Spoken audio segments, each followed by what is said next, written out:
প্রধান নির্বাচন কমিশনার অন্যান্য কমিশনার বিন্দুকে আমি বলেছি যে আপনারা নির্বাচনের পরিবেশ তৈরি করতে পারেননি। আচরণবিধি হচ্ছে কাজের গরু কেতাবে আছে গোয়ালে নাই।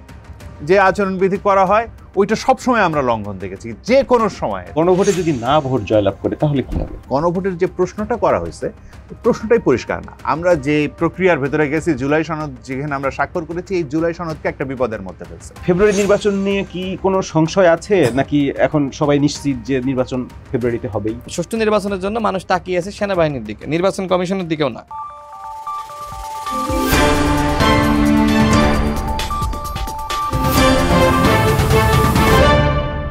প্রিয় দর্শক, টিভিএস এর নিয়মিত আয়োজন রোড টু ইলেকশন আপনাদের স্বাগতম।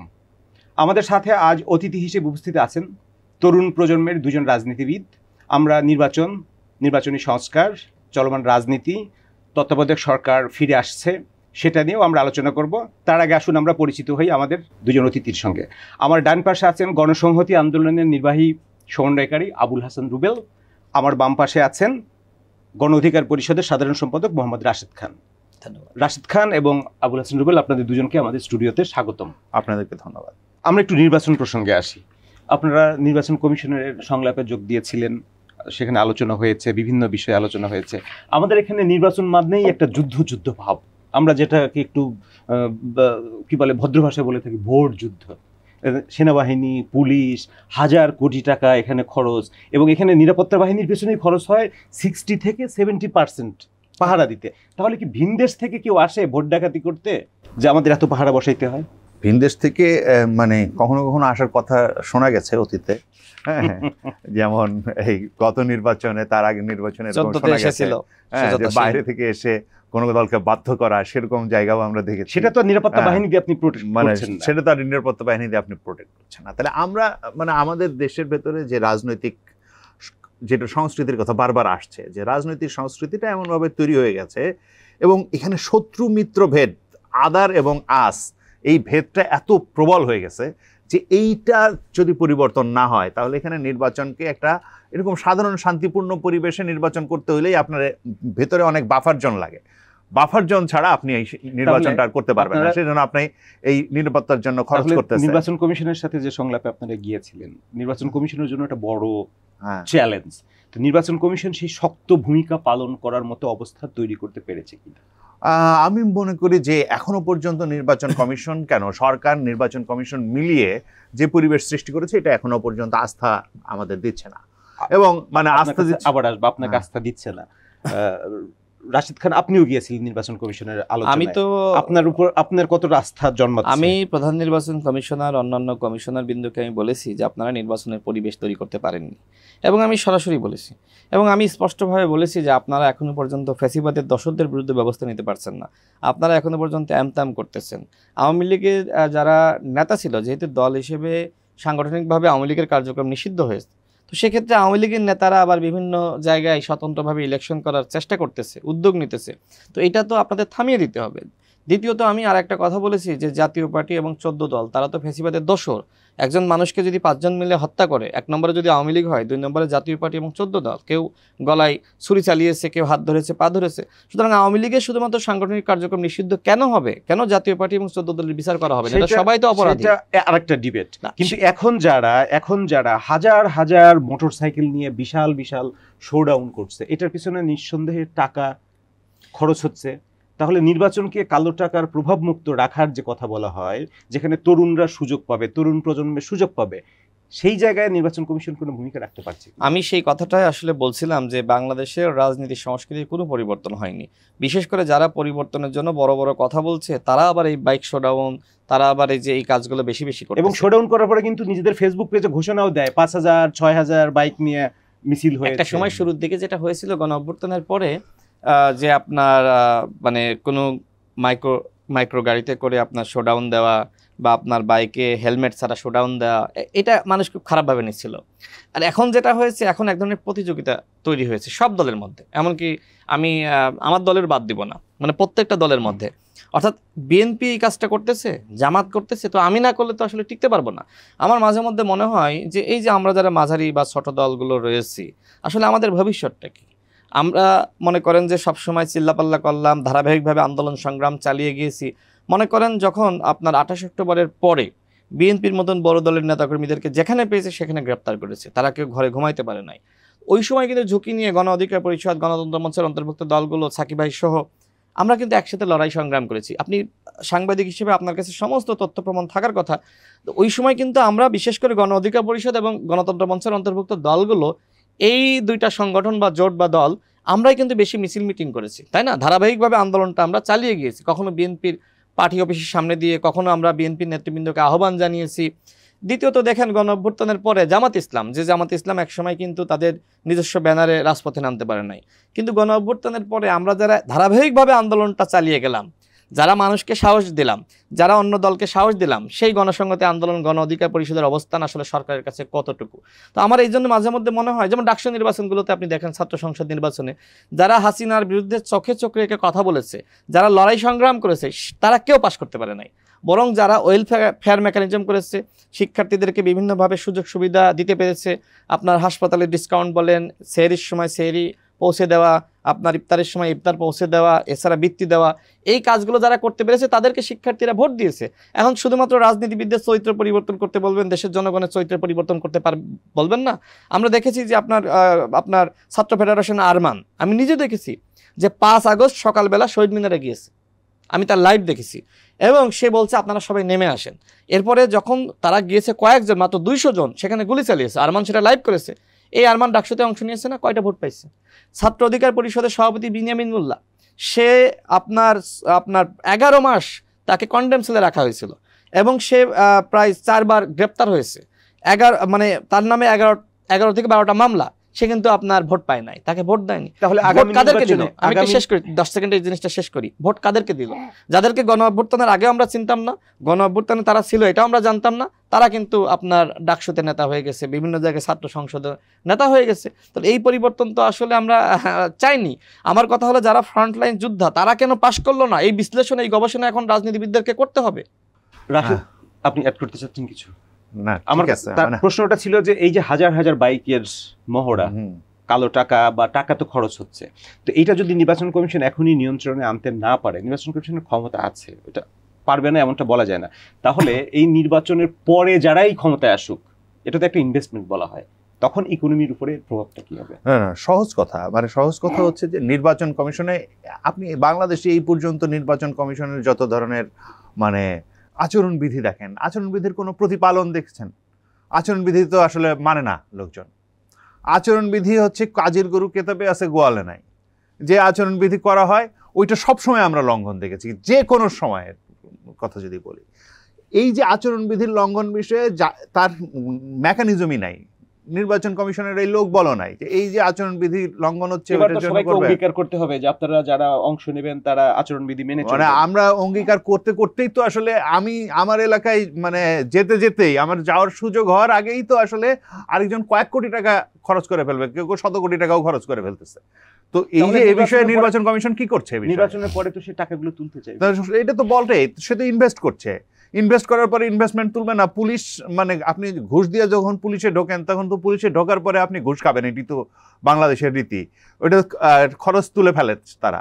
তো এই ধরনের পুরো ব্যবস্থাটা যদি থেকে যায়, তাহলে আসলে নির্বাচনের পরে সে সাধু হয়ে যাবে, আর নির্বাচনের আগে সে চোর থাকবে, এটা তো হয় না। নির্বাচনের সময় যদি নির্বাচনী আইন কানুন, নির্বাচনী আচরণবিধি না মানি, আমি নির্বাচিত হয়ে যাচ্ছি, সরকার গঠন করছি, এমপি হচ্ছি, তাহলে পরবর্তীতে সংবিধান মানতে হবে কেন, আইন কানুন মানতে হবে কেন? আমার এই জায়গায় প্রশ্নটা হচ্ছে যে আপনি নির্বাচিত যখন হয়ে যাচ্ছেন এইভাবে, তখন আসলে সেই প্রক্রিয়াটাকে প্রশ্ন করা দরকার। আপনি পরে মানবেন তো বটেই, আপনার আগে থেকেই মানতে হবে, এবং না মানলে আসলে পরে না মানার আপনার অজুহাতটা তৈরি হবে যে আমি তো আসলে ভাই এত টাকা দিয়ে এখানে এমপি হচ্ছি। এখন এই যে এমপিদের হাতে বাংলাদেশে যে এই যে উন্নয়নের ক্ষমতা দিয়ে রাখা হয়েছে, উন্নয়নের বিভিন্ন প্রকল্পের সঙ্গে যে যুক্ত হয় এমপিরা, এইটা তো আসলে একটা ধরনের কনফ্লিক্ট অফ ইন্টারেস্ট, এবং সে তো নীতি প্রণয়ন করার কথা, সে তো আইন প্রণয়ন করার কথা। যে নির্বাচনে কোটি টাকা খরচ হয়, হ্যাঁ, এবং টিআইবির গবেষণায় আসছে কিন্তু কোটি কোটি টাকা খরচ হয়, কিন্তু এমপিরা যখন নির্বাচনের পরে আপনার ইলেকশনের রিটার্ন দাখিল করে কত টাকা ব্যয় হয়েছে, কেউ কিন্তু 25 লাখ টাকা বা নির্ধারিত সময় সীমা ব্যয়ের সীমা যেটা তার 1 টাকাও বেশি খরচ করে না, কম দেখায়। আপনি হলপ করে মিথ্যা বলছেন কিনা? হ্যাঁ, মিথ্যা করে বলছেন। তাহলে রাজনৈতিক সংস্কৃতিতে যে পরিবর্তন আমরা এক্সপেক্ট করি যারা এমপি হচ্ছে, পার্লামেন্টে যাচ্ছে, হলপ করে মিথ্যা কথা বলে যখন যাচ্ছে, তাদের কাছ থেকে কতটা এক্সপেক্ট করা যায়, সেটা বড় প্রশ্ন। সেটা একটা বড় প্রশ্ন। এখন আমার একটা প্রশ্ন যেটা হলো, আপনারা দুজনই তরুণ, তাহলে এই সিচুয়েশন তরুণ প্রজন্মের জন্য রাজনীতিটাকে কতটা ডিফিকাল্ট করছে? খুবই ডিফিকাল্ট করছে। আমি এত টাকা কোথায় পাবো ভাই? আমি যদি চুরি বাটপারি না করি তাহলে আমার এত টাকা হওয়ার কোনো কারণ নাই। আমি ধরেন বাংলাদেশে একটা সাধারণভাবে যে জীবনযাপন করে তার পক্ষে তো আসলে মানে কোনো ধরনের এমপি ইলেকশন করাই সম্ভব না। মানে সে যতদিন ধরে রাজনীতি করুক, রাজনীতি করে আমি মানে ফেব্রুয়ারি ইলেকশন করতে যাচ্ছেন? আমি করতে চাই, কিন্তু ধরেন আমার করার জন্য যথেষ্ট পরিমাণে টাকা পয়সা নাই আমার। এটা সহজ কথা। আমি যদি এটা পুরোপুরিভাবে স্বীকার করি যে আসলে আমার এখানে এখন আমার একটা আসনে যদি আমি প্রাথমিকভাবে শুধুমাত্র আমাকে পরিচিত করাইতে চাই, তার জন্য তো আমার 10 লাখ টাকা লাগবে। সেই 10 লাখ টাকাই তো আমার কাছে একটা বড় মানে চ্যালেঞ্জ। আর কেউ কেউ আছে যারা হচ্ছে কোটি কোটি টাকা অলরেডি খরচ করে ফেলতেছে।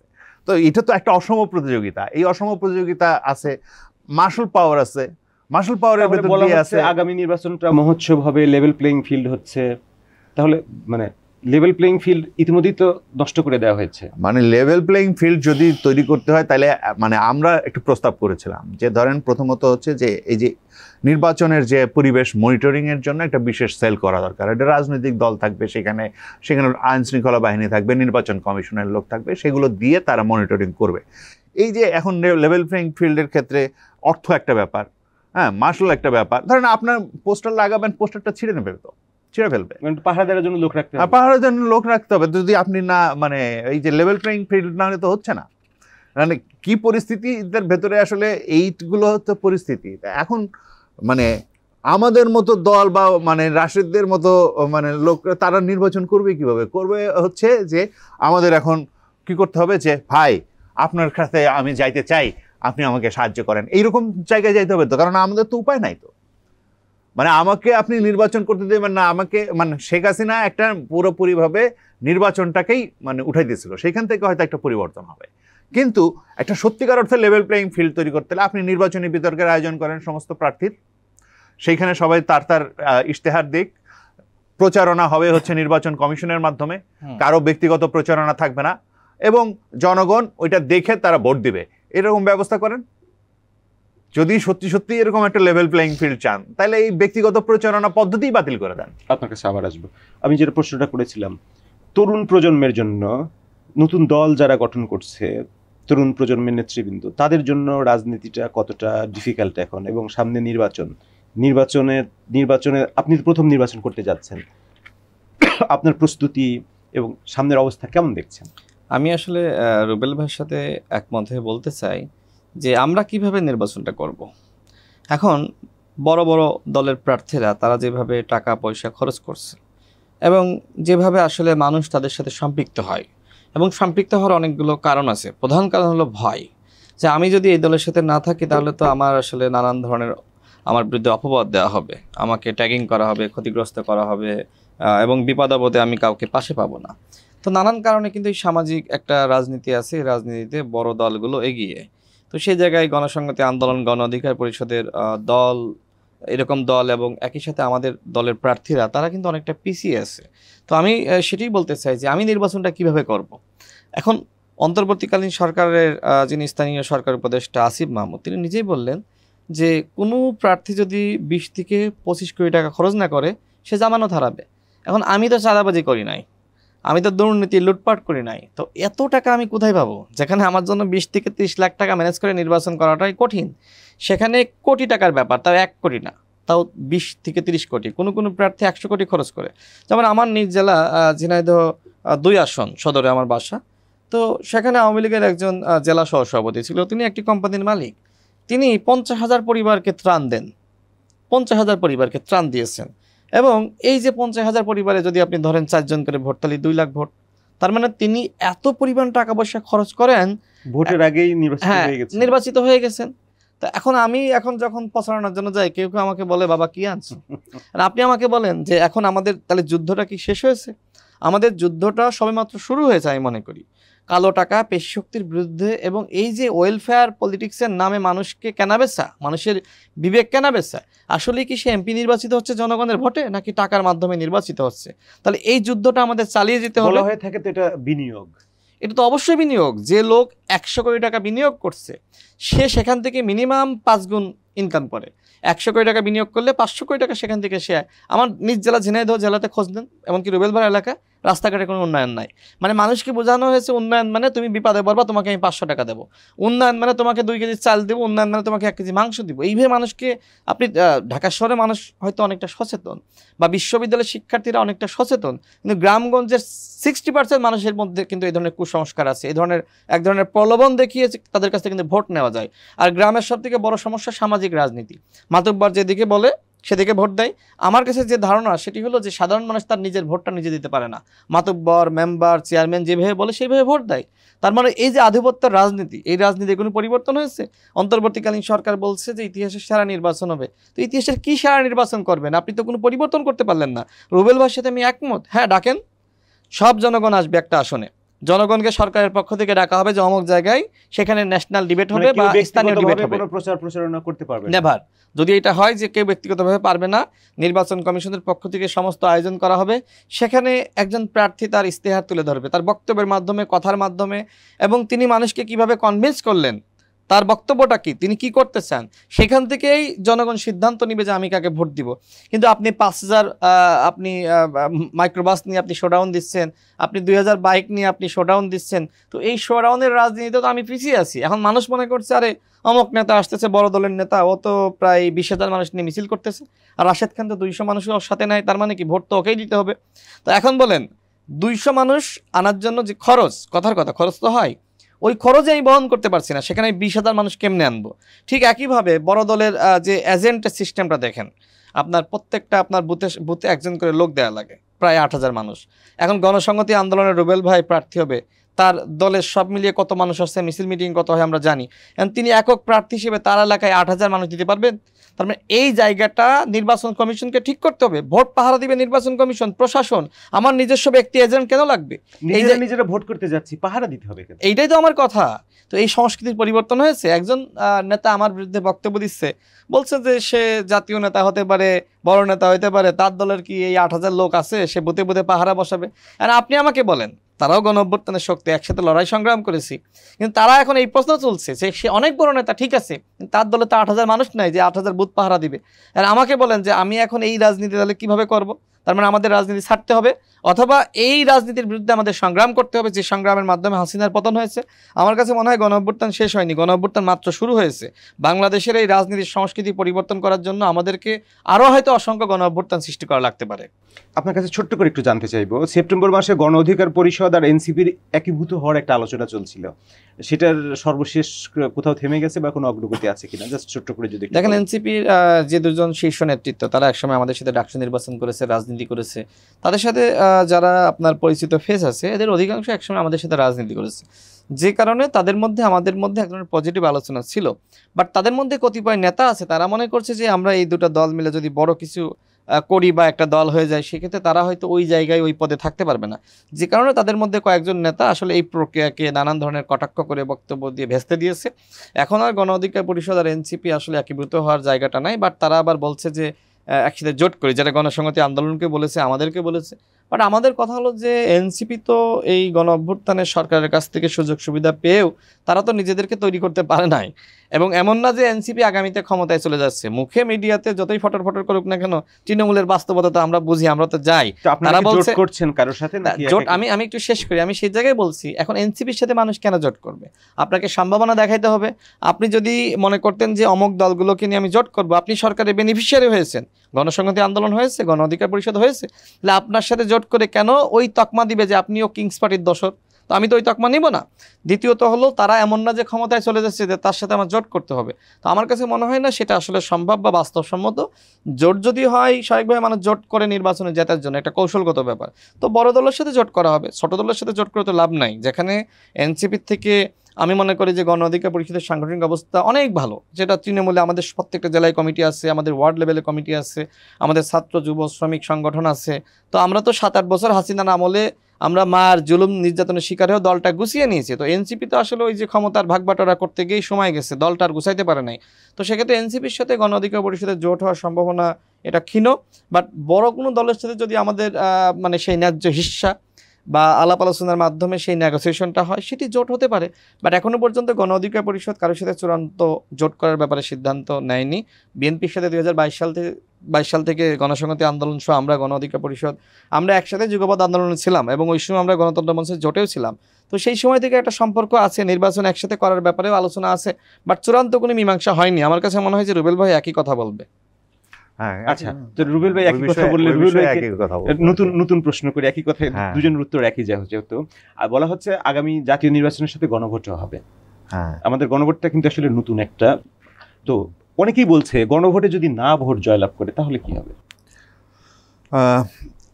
ধরেন একটা 3টা সিনারিও, মানে একটা হচ্ছে যে গণভোট মানে ওই যে না জয়লাভ করা, হ্যাঁ জয়লাভ করা, আবার গণভোটের মানে গণভোটে হ্যাঁ জয়লাভ করলো বা না জয়লাভ করলো, দুই ক্ষেত্রে কিন্তু আসলে ঝামেলা আছে। ঝামেলাটা হচ্ছে যে এই যে গণভোটের যে প্রশ্নটা করা হয়েছে, প্রশ্নটাই পরিষ্কার না।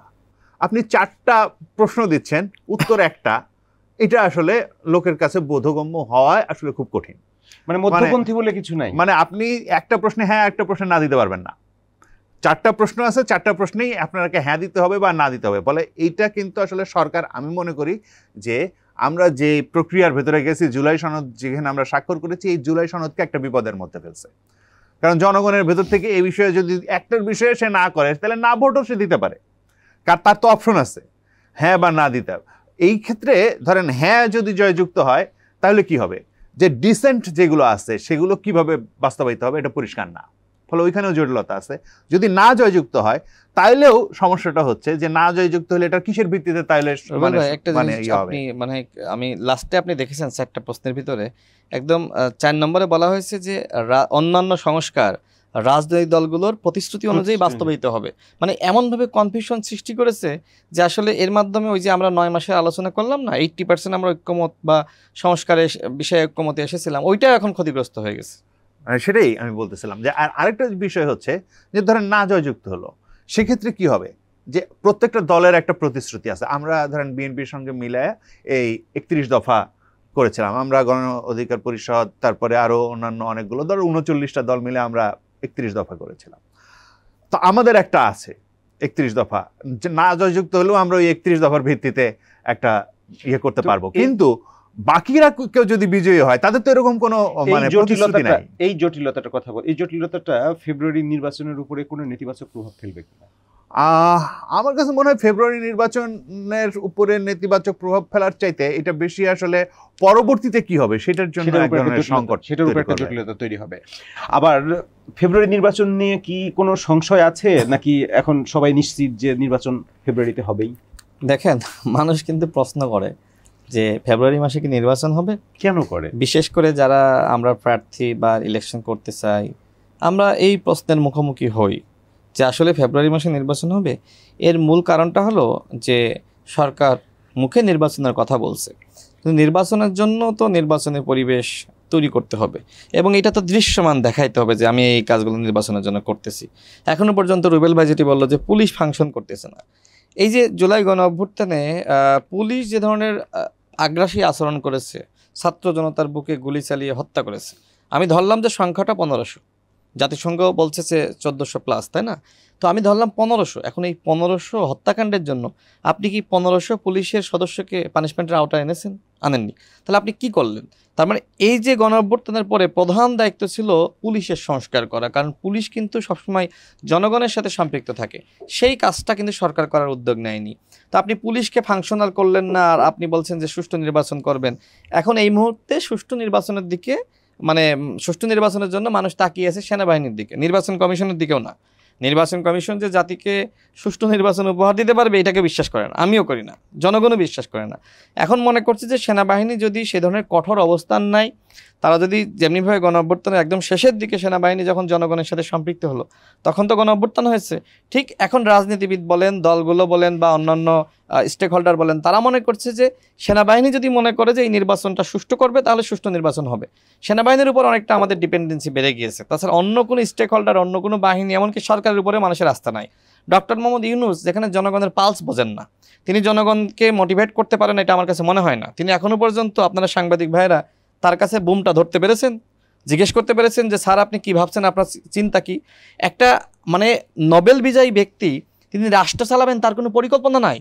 আরে ভাই, আমি হইলেও তো যদি আমি 15 মাস দায়িত্ব পাইতাম, আমি তো একটা পরিকল্পনা করে নিতাম যে প্রথম মাসে এটা করব, দ্বিতীয় মাসে এটা করব, 6 মাসে এটা করব, 12 মাসে এটা করব, আর মাস শেষের 3 মাসে আমি এটা করব। ডক্টর মোহাম্মদ ইউনূস কি জাতির সামনে কোনো পরিকল্পনা দেখাইতে পেরেছে? তো এই সরকারের যে যাই প্রশংসা করুক না কেন, আমি করি না।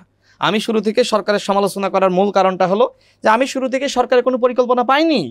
ইতিহাসের সবথেকে নিকৃষ্ট সরকার বাংলাদেশের আওয়ামী লীগের একটা পরিকল্পনা ছিল, কিন্তু অন্তর্বর্তীকালীন সরকারের কোনো পরিকল্পনা নাই। এই কারণে পরিকল্পনাহীন সরকার, এই জন্য এই গণ অভ্যুত্থান বলেন, সংস্কারের প্রশ্ন বলেন, আজকে আপনি 4টা প্রশ্ন দিয়েছেন। মানে দেখেন যে সরকার কতটা আসলে চালাকি করার চেষ্টা করে। মানে বিএনপিকে খুশি রাখতে হবে, একই দিনে গণভোট, একই দিনে জাতীয় নির্বাচন, যেটা আমাদের প্রস্তাবনা ছিল, আবার জামাতকে খুশি রাখতে হবে, তাই না? আবার ইসলামী আন্দোলন, জামাত তো এখন বলছে গণভোট নির্বাচনের আগে হবে না, জামাত সেটা বললো ঠিক আছে, আন্দোলন কর্মসূচি ঘোষণা করেছে। আবার ওই যে জামাতের যে ওটা, জামাত ওই কর্মসূচি কন্টিনিউ করবে বলে আমার কাছে মনে হয় না। নিম্নকক্ষে পেয়ারের দাবিতে আন্দোলন করেছিল, তারা সেখান থেকে ছুটে এসেছে না। তো আমার মনে হয় জামাত এখন নির্বাচনমুখী হচ্ছে। কয়েকদিন আগেও যেভাবে আসলে তারা আগে গণভোট হইতে হবে, নির্বাচন হতে দেবো না, এই ধরনের কথাবার্তা এখন আর বলছে না। তো জামাতও নির্বাচনে যাবে, এটা আমার দৃঢ় বিশ্বাস, এবং এর বিকল্প নাই। তো আমি যেটি বলছিলাম, দেখেন আপনি 4টা প্রশ্ন দিয়ে দিলেন, আপনি আমাকে এই 4টা প্রশ্নের 4টা উত্তর দেওয়ার স্বাধীনতা দিচ্ছেন না। আপনি আমাকে ব্র্যাকেট বন্ধি, মানে বলছেন যে প্রশ্ন দিয়েছি 4টা, উপরে যেটা বলেছি এটার উত্তর দিতে হবে, এবং এই 4টা প্রশ্নের ভিতরে আপনি অপশন দিয়েছেন বিএনপির জন্য, অর্থাৎ বিএনপি যে কমিটমেন্ট করেছে সেটা বাস্তবায়ন করতে পারবে। অতিরিক্ত যেটা আপনি দিচ্ছেন সেটা বাস্তবায়ন না করলেও সমস্যা নাই। ওই যে বলা হচ্ছে যে রাজনৈতিক দলগুলোর প্রতিশ্রুতি অনুযায়ী জামাত যেটা বলছে, জামাত চাইলে ওটা পারবে, হ্যাঁ, অন্য দল চাইলে এটা পারবে। মানে আপনি সবাইকে খুশি করে একটা প্রশ্ন তৈরি করেছেন, এটা চালাকি।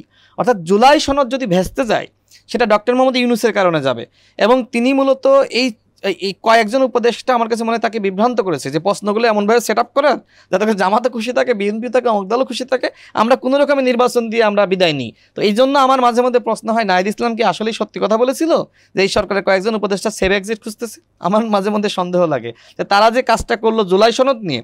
আচ্ছা, আমার কথা হলো যে আপনি 80% বাস্তবায়ন করতেন, তাই না? যতটুকু আমরা ঐক্যমতে এসেছিলাম, এটা আগে বাস্তবায়ন করেন, এরপরে পরবর্তীতে প্রয়োজনে আরও 20%-এর দিকে আমরা মনোযোগ দিতাম।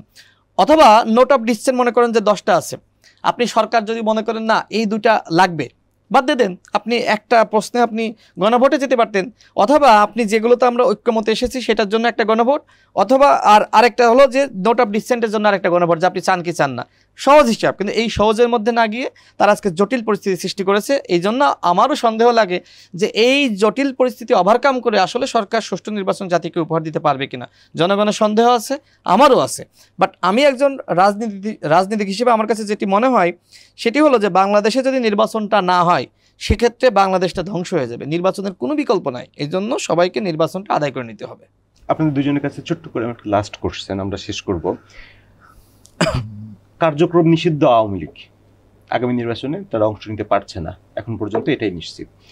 তাদের ভোটার, তাদের কিছু ভোট ব্যাংক আছে, ফলোয়ার আছে, আগামী নির্বাচনে তারা ফ্যাক্টর হিসেবে কাজ করবে কিনা? প্রথমত বলি যে মানে আওয়ামী লীগের ভোট ব্যাংক আছে এবং তার একটা মানে সমর্থন আছে, এটা বাংলাদেশে যেহেতু বহুদিন থেকে তারা রাজনীতি করেছে, ক্ষমতায় ছিল, এটা থাকবে। এখন এটা দুইভাবে হতে পারে, একটা হচ্ছে যে তারা হয়তো অনেকে ভোট কেন্দ্রে যাবে না, এরকম হতে পারে।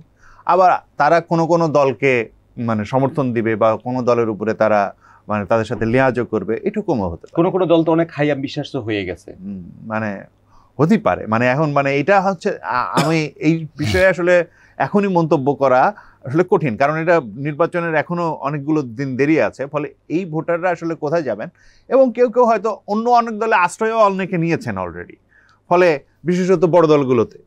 তো এই জায়গাগুলোতে যারা যাচ্ছেন তারা তো এগুলো যাবেন, এবং মানে তারা হয়তো ভোটের ভেতরেও তার প্রকাশ করবে।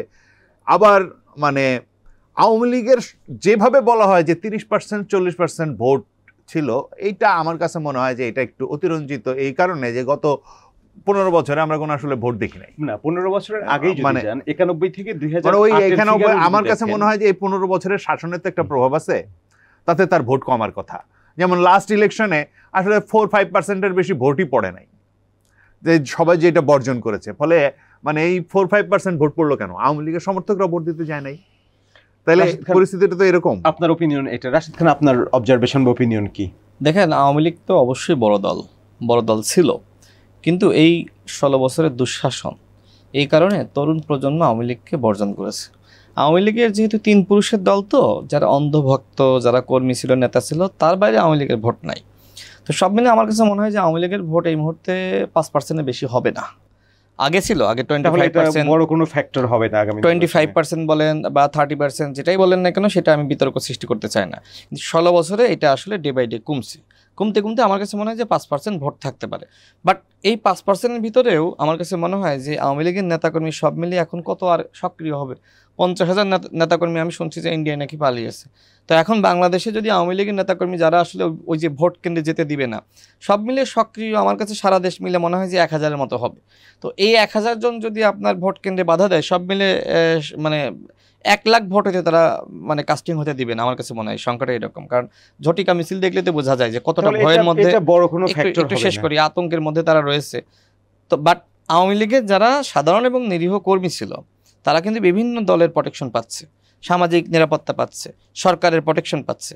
আমরাও বলেছি যে যারা আসলে অন্যায় করে নাই, যারা জুলুম করে নাই, যারা গণহত্যায় সম্পৃক্ত হয়নি, যারা আমাদের উপরে কোনোভাবেই ক্রসফায়ার বা গুম খুনের সাথে সম্পৃক্ত ছিল না, এদের সাথে আমরা জুলুম করব না। কিন্তু যারা আমাদের সাথে জুলুম করেছে, অন্যায় করেছে, এদের বিচারটা হইতে হবে। এবং ন্যায় বিচারের রাষ্ট্র কায়েম করার জন্য এদের যদি বিচার না হয়, তাহলে ওই রাষ্ট্র আমরা কায়েম করতে পারবো না। এজন্য আমার কথা হলো যে সাধারণ এবং নিরীহ যারা ছিল, সমর্থক, কর্মী, নেতা, এদের বিরুদ্ধে আমরা কোনো অ্যাকশনে যাব না। এরা অবশ্যই ভোট দিতে যাবে এবং কোনো বিকল্প নাই। কারণ ওই সমাজে থাকার জন্য যদি কেউ মনে করে আমি ভোট বর্জন করবো, কিন্তু চিহ্নিত হবে আওয়ামী লীগ হিসেবে। এবং ওই সমাজের অন্যান্য দল, বিএনপি বলেন, জামাত বলেন, গণসংহতি বা গণ অধিকার পরিষদ, ও কিন্তু বুঝতেছে যে তুমি অতীতে আওয়ামী লীগের ভোটার ছেলে, তোমাকে আমরা আশ্রয় প্রশ্রয় দিয়েছি, তোমার উপর জুলুম করি নাই, কিন্তু একটা নির্বাচন হচ্ছে, তুমি ভোট কেন্দ্রে যাচ্ছ না, তুমি ভোট দিচ্ছ না, তখন কিন্তু ও আবার কিন্তু একটা ঝামেলায় পড়বে। তো আমার কাছে মনে হয় আওয়ামী লীগের কর্মীরা, সমর্থকরা এটা বোঝে। এতটুকু না বুঝলে আর আওয়ামী লীগকে ভোট দেয় না, আওয়ামী লীগের নেতাও ছিল না, ওরা ভোট কেন্দ্রে যাবে। ভোট কেন্দ্রে যাওয়ার পরে কী পরিস্থিতি হয় সেটা ভিন্ন বিষয়। তো আমার কাছে এখন মনে হয় যে তারা সাধারণত আশ্রয় খুঁজতেছে যে কোন দল আমাকে প্রোটেকশন দিতে পারবে। তো যে তাকে বেশি প্রোটেকশন দিতে পারবে, আওয়ামী লীগের নিরীহ এবং সাধারণ কর্মীরা ওই দলকেই ভোট দেবে, আমার কাছে মনে হয়।